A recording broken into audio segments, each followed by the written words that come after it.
WVTC Radio Detroit. You can find us on Facebook, YouTube, X, and our website, www.wvtcdetroit.com, or download our WVTC app from the Play Store for Android users and the App Store for iPhone users.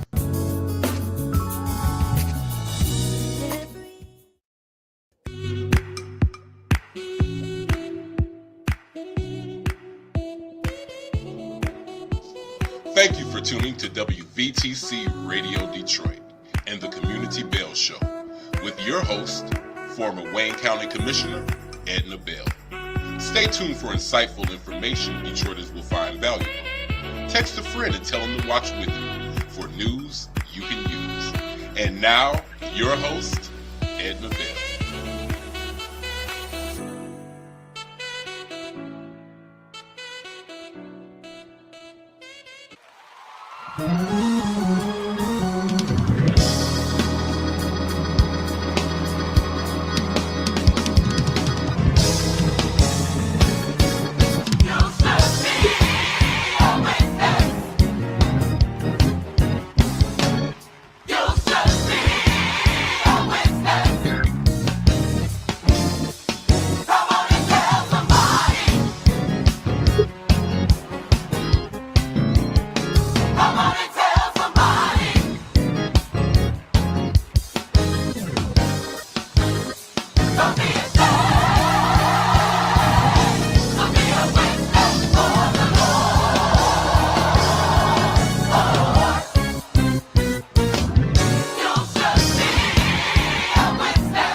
Hello, hello, hello. It is Monday at 4 o'clock, so it must be the Community Bell Show.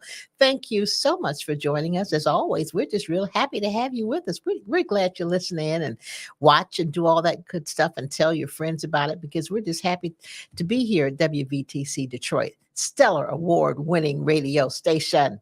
Twice Stellar Award-winning radio station. Yes, WVTC Detroit. Thank you for joining us as always. We have a very special guest today. You've seen it before, but there's nothing like seeing our very special guest today.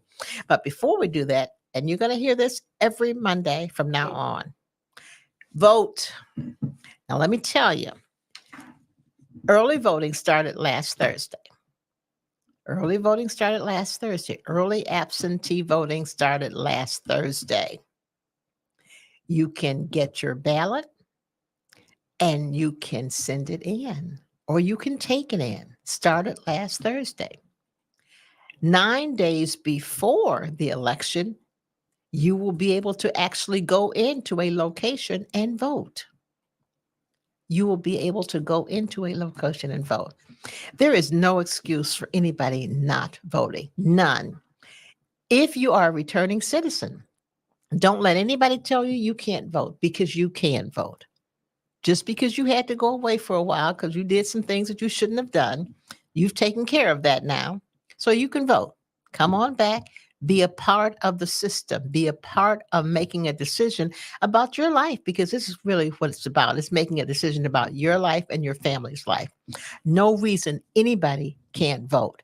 If you've got young people who are away at college, send them their absentee ballot right now and have them express mail it back. Send them their absentee ballot. They can vote. But you're going to hear this every week, so make sure you vote, you vote, you vote. My special guest, the Honorable Sylvia Santana. This is a special young lady, and I've known Sylvia since before she was elected. And what you probably don't know is her husband was an elected official, state congress, a state representative before she was. So it's a family of givers. It's a family of hard workers. It's a family of people who give back to the community. So welcome the Honorable State Senator Sylvia Santana. How are you? Hi, good afternoon, Edna, and to your guest as well. Glad Thank to you. be here today. I'm so glad you're here. Look at you with your headphones on and everything. Hot Uh, dog, you ready? Thank God for young adults now. She's Yeah, no longer yes, a teenager. they do help us, don't they? Yes, they do. They Yes, do, they they do, do. they do. Thank you so much, as always, for joining us. It is so good to have you, and all of the good information you always share with us, and all of the expertise you have in so many areas.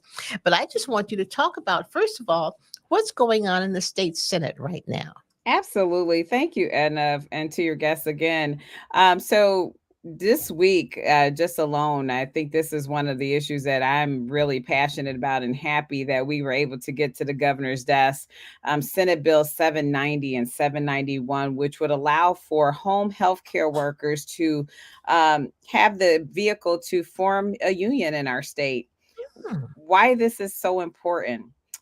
We have an aging population in the state of Michigan, as well as a conglomerate of people who, unfortunately have disabilities and need people to support them. And so oftentimes families are the ones who are sacrificing, leaving their salary jobs to make sure that they can take care of their families. And so this legislation has become very important to Michigan.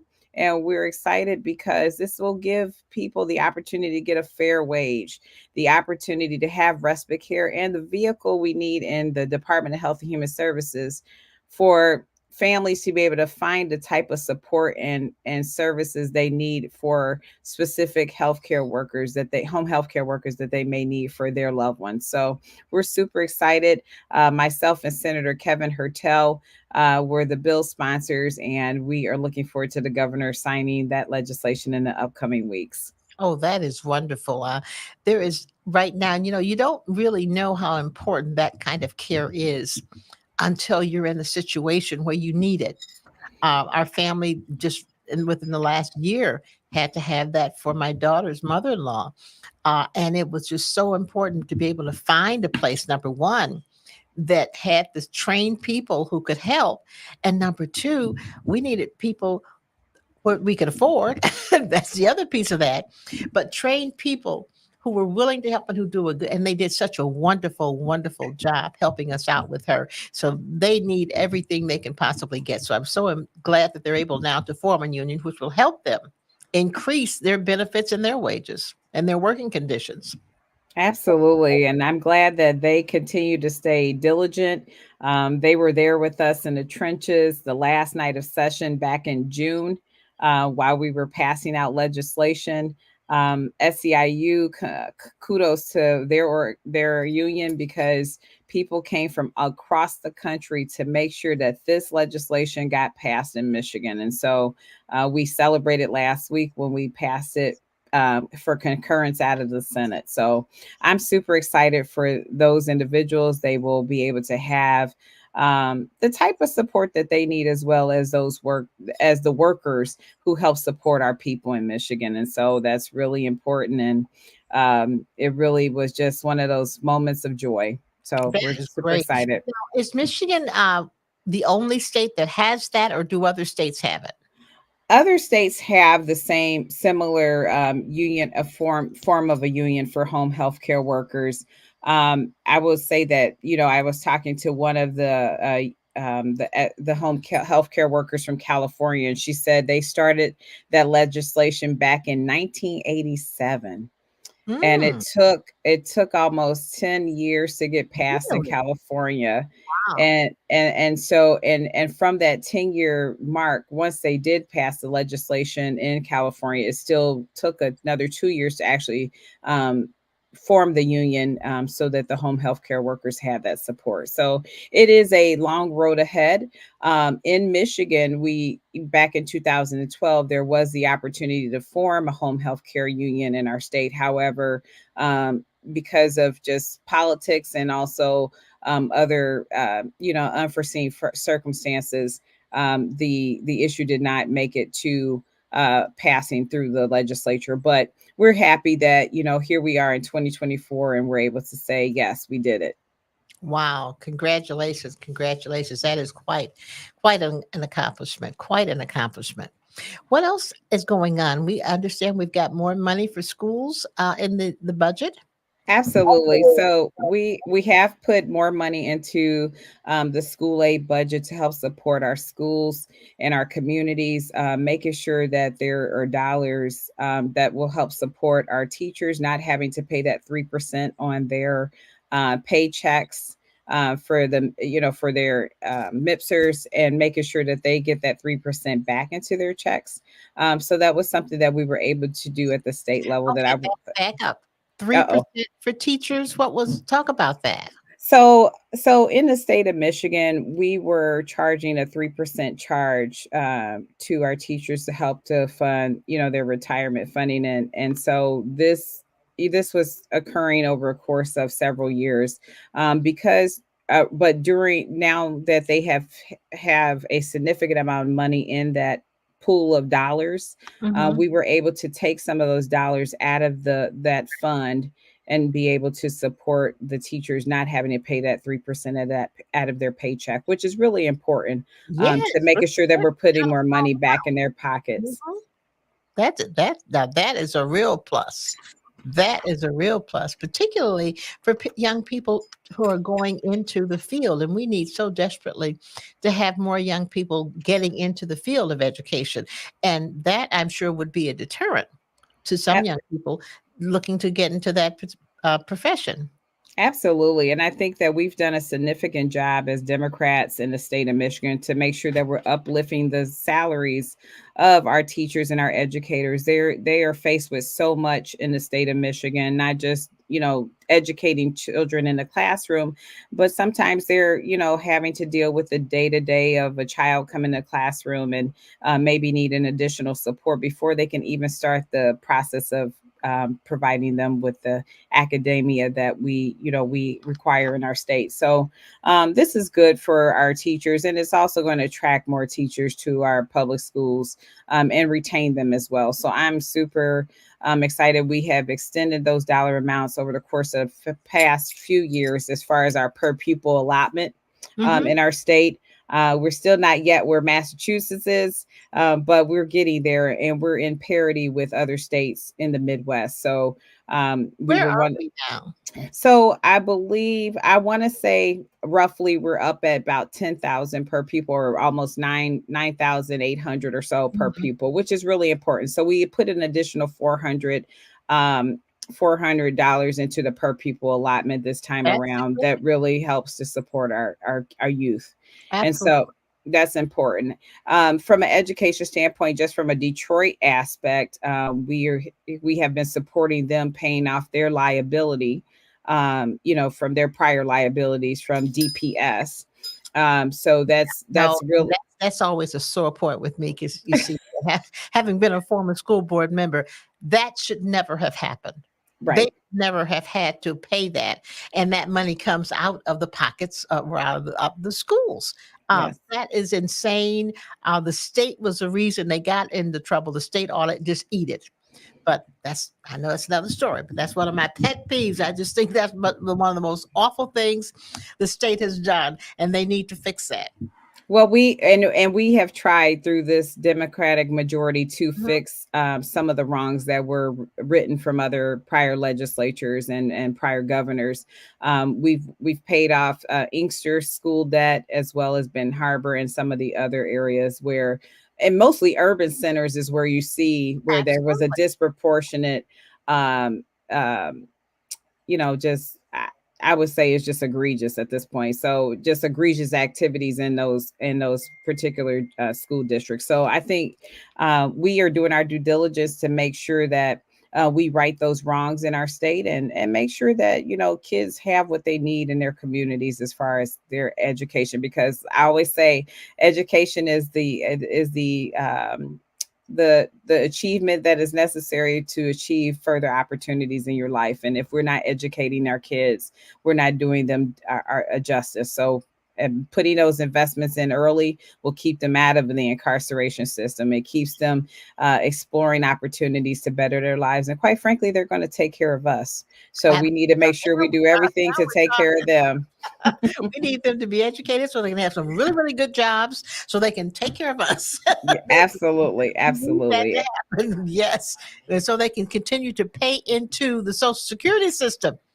So when those of you who haven't gotten there yet will have Social Security, and for those of us who are there, can continue to get it. So we want Absolutely. them to have really, really good jobs so that we can continue to get those monthly payments that we paid into all of our lives.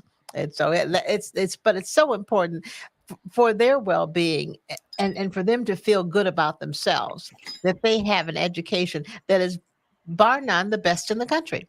Yes, absolutely. I agree 100%. We have to make sure we're doing that. So, yes.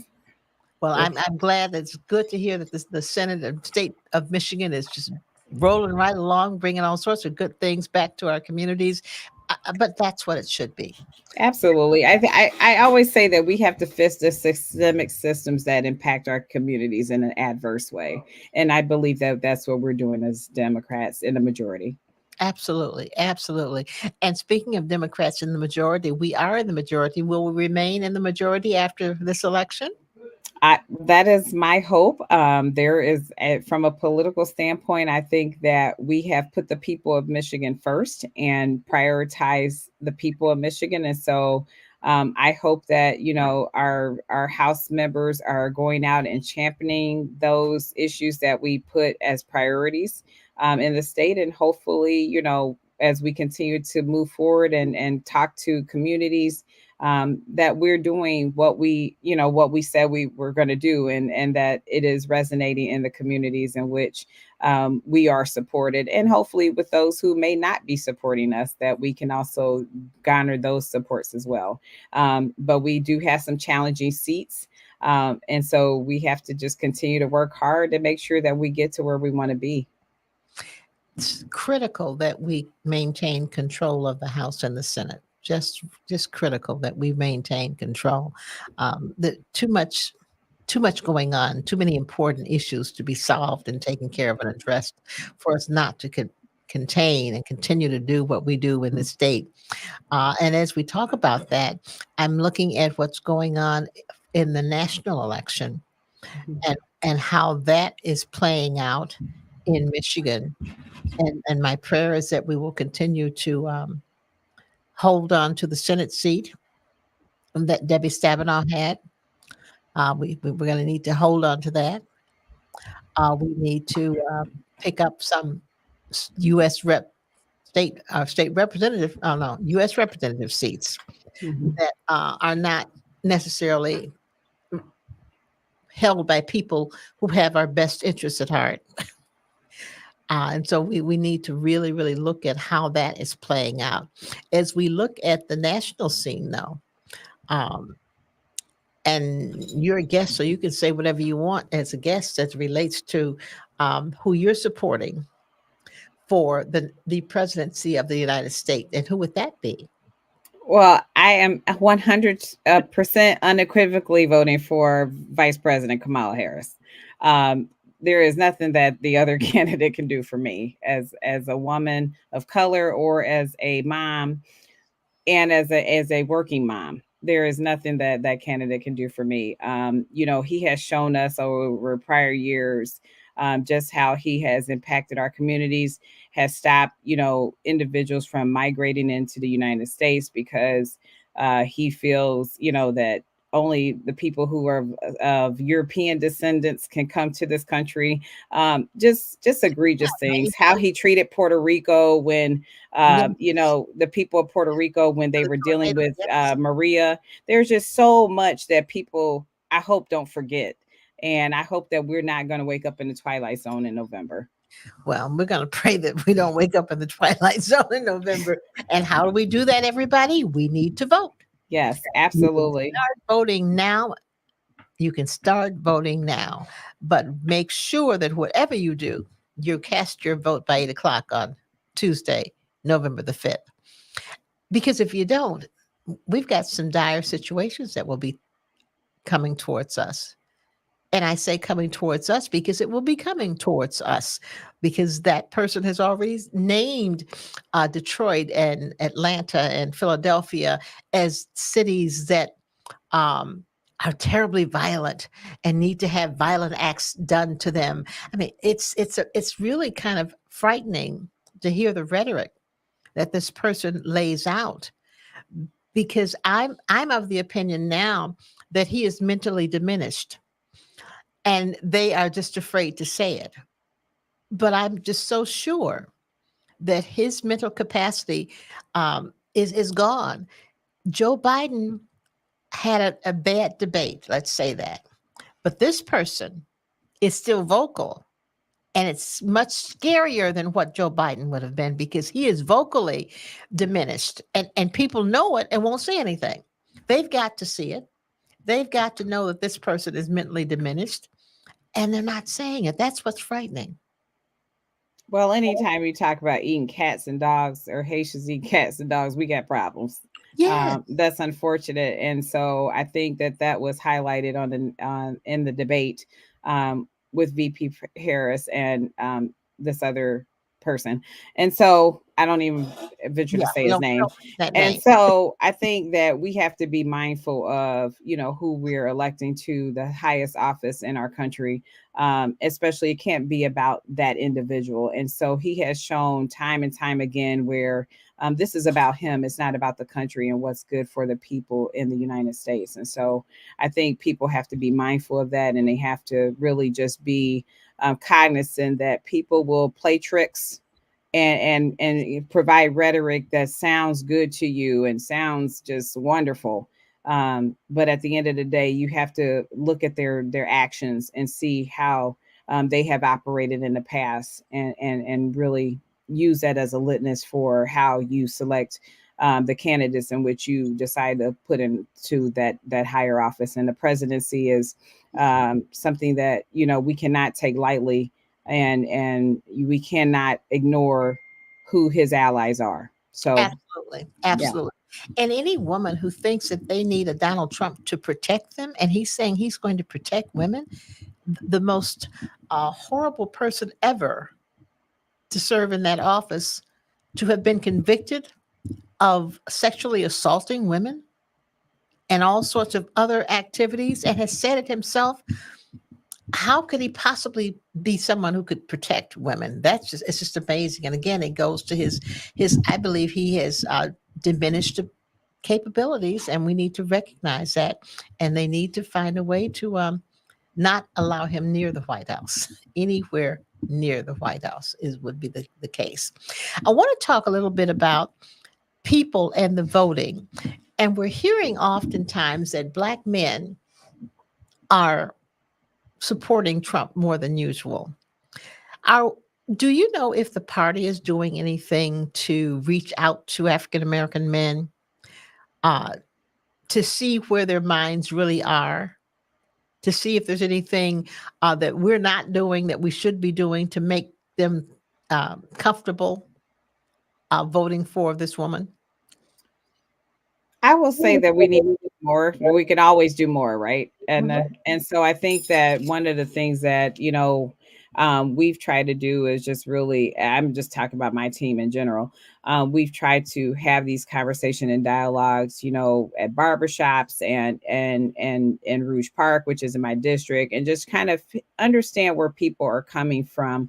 And so a lot of I think what individuals are doing and looking at, they're mirroring themselves with this individual. We have 1 in 6 people in the state of Michigan who have a felony on their record. We have 1 in 3 people in Detroit that have a felony on their record. So they're looking at this candidate as mirroring him because they feel that, perhaps they can relate. And so I think that's something that we have to really, just Just really have a different narrative and have a different message, for those individuals. I believe that we need to do more to talk to men around, what they care about, which is protecting their families and also making sure that we're thinking about their bottom dollar. And so Mhm. I think that's something that we really have to uplift with Black men in our state and across the country.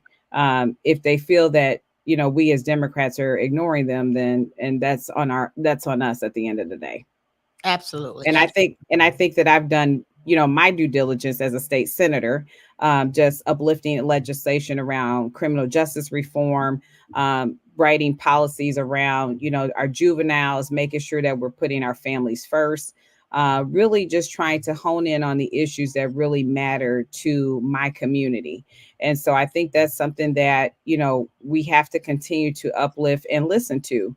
We have to listen to what people are saying out here in our communities, and we can't ignore it, because if they're feeling ignored now, election day will be no different if we don't do what we need to do to make sure that their voices are being heard and that we are uplifting the issues that matter to our community. Absolutely, absolutely. And one of the things that we really need to push more is that even though some young Black men may think they are like him or think they have been in the same situation, the difference is he hasn't gone to jail for his crimes, Right. and they have served their time, and they're back in the community, but he hasn't, and dare say he probably won't, simply because of the color of his skin. And I'm just going to say that because many of them went because of the color of their skin. They might have committed, and then some of them committed some crimes. I'm going to say that they did. But had they had lawyers and been of a different color, some of them might not have gone to jail. But the man that they think they feel they look like, he's not going to jail. And he gives less than a care about them, only hoping that they're going to vote for him. That's the only piece that he cares about. And that is the sad part. However, I've had some young men on my show, and Okay. they've become kind of regulars who are returning citizens. And I've asked them that question, and all of them, to a man, have said no, they'll be voting for Kamala Harris, and no, they don't identify with this person. And they are out in the community talking to their peers, persons who have been where they are, talking to them about why they should be voting for Kamala Harris. And interestingly enough, they talk about the fact that uh, they should be thinking about their mothers and their sisters and their wives and their daughters when they're voting, and not about what some other person is saying about who they are and what they've done. So we've got to do more of that, though. It's so important that we get that word out to more and more and more of them, so that they understand the critical nature of what this election means on November the 5th. Absolutely. And anytime an individual starts attacking the individual on their race or their background or what they're mixed with or their nationality, that to me is very disheartening, especially for the highest office in this country. And so, I look at all of that and I shake my head, because we cannot have someone who is unqualified to be in that position. Absolutely. Absolutely. He was unqualified the first time, and we certainly must recognize that he's still unqualified, and even more so now, because I really think he has a diminished capacity. I really do. The way he goes off on tangents when asked questions and never answers a question, but goes off on a completely different tangent, I think he is of diminished capacity. And so people need to recognize that. Let me change the subject, though. There's some event Yes. coming up on October 18th. It's called the Luncheon, a Black Women in Michigan Politics Luncheon. Is coming up on October 18th. Talk about that. Absolutely. So, thank you. This has been 4 years in the making. We started Black Women in Michigan Politics, a nonpartisan organization, back in 2019, and we are on year number 4 of It's our been luncheons. Yes, it has. I know. That's what I said too, Edna. It's super exciting because one of the things that I believe that is really important to Michigan and across this country. Um, we need to have a space as Black women in politics where we can convene, talk about the issues that matter to us and our constituency, and also make sure that we have a place where we can support one another in mentorship, growth, as well as just being able to have those dialogues and conversations to move not only Michigan forward, but the country forward. And I think that we are primed to do that. So this October 18th at 11:30 to 1, we will have our 4th annual event luncheon at the Washtenaw County Community College, the Morris Lawrence Center. And we will actually be featuring lobbyists this year. So we will be talking to Black women lobbyists from across the state of Michigan, and they will give us a rundown of their experience being lobbyists and advocating for issues for their clients, from the legislative standpoint or appropriation standpoint. And so this is super exciting to have them come forward and talk about their profession, because definitely there's opportunity there in our state and in other states to post being an elected official, if you so choose, to be a part of that advocacy space. And I think it's really important to hear more from them. Absolutely. And you don't often hear, first of all, from female lobbyists, and certainly not Black female lobbyists. You rarely hear about them or see them. So it's going to be really, really exciting to be able to hear from Black women who are lobbyists around the state. It's a field that is important because they help many times with legislation.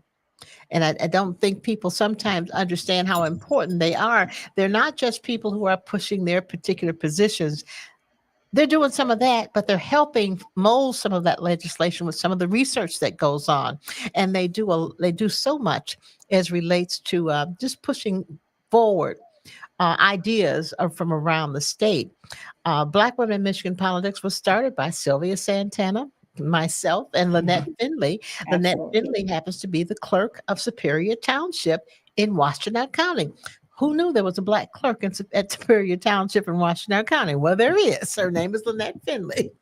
And so it was a actual labor of love when we started this. We didn't know what it was going to look like when we started, but lo and behold, here it is.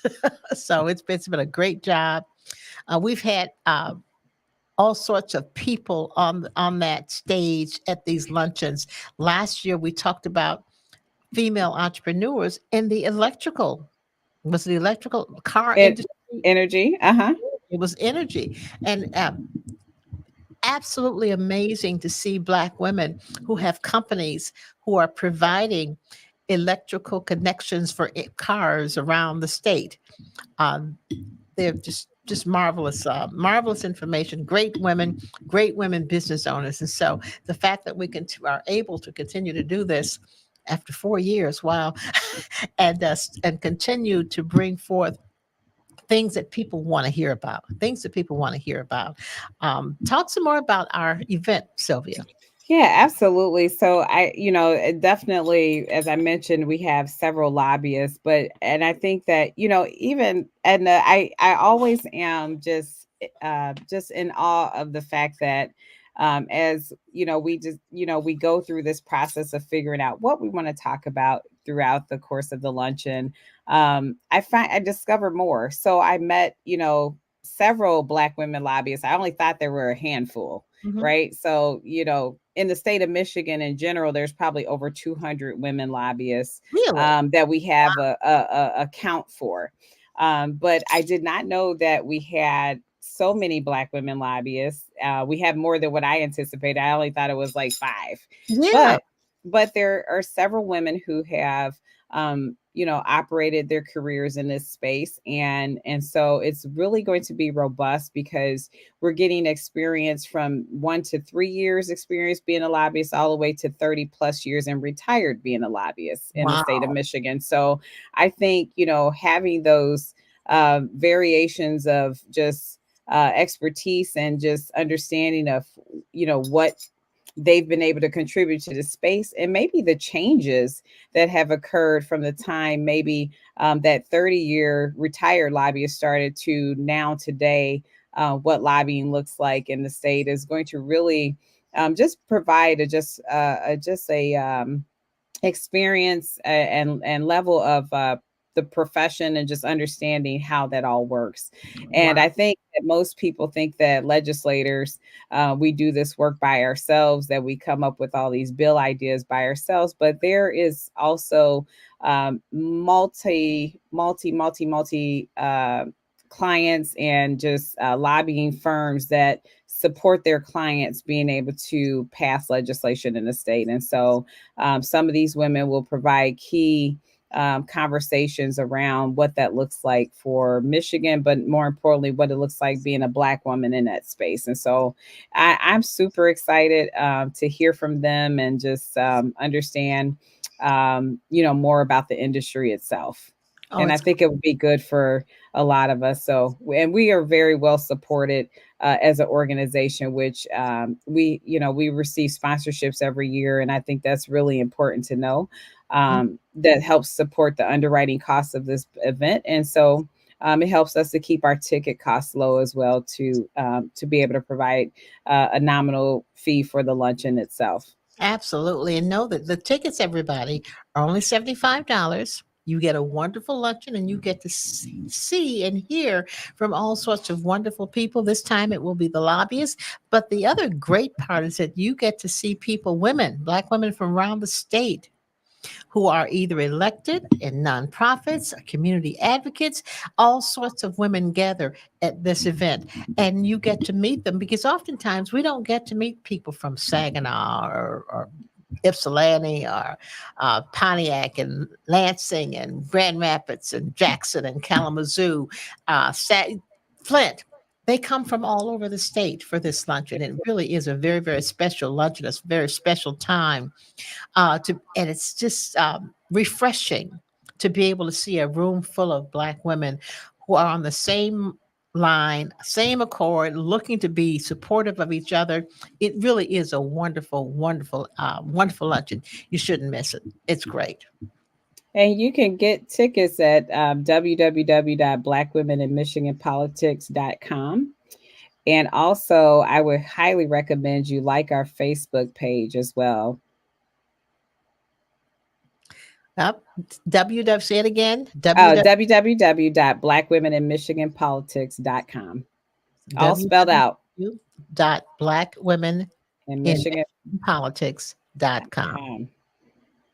So all of you who are listening and watching, and those of you who will listen a little bit later this evening and tomorrow and watch the show again, dial into www.blackwomeninmichiganpolitics.com and look at the Facebook page. You'll see some of the prior events, some of the people who we've had. You'll be pleased and impressed, I believe, with the quality of the women we have had. You'll be pleased and impressed with the quality of programming that we do. It's just important that we support each other. And this is one of the mechanisms we use to do that. And it's just fun on top of everything else. And it isn't far. It's only 45 minutes away from Detroit. And why isn't it in Detroit? Because we love Detroit. We know Detroit is the center of everything. However, we need to have some things out so the rest of the state can come and join in too. Absolutely. It is such a long drive for everybody else, and that's why we're in Washington County. And the facility is a great facility. They do an excellent job. The food is good. The service is great. So you'll be pleased. Plenty of parking. So don't worry about that.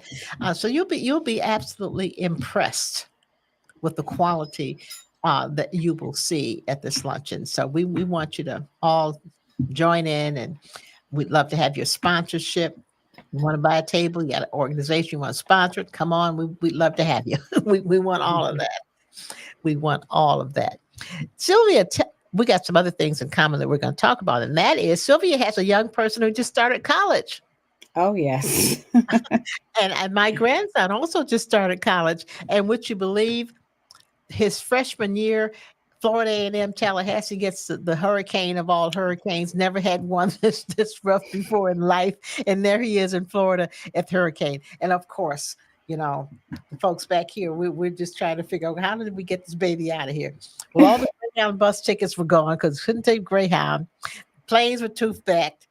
So, fortunately, God always makes a way.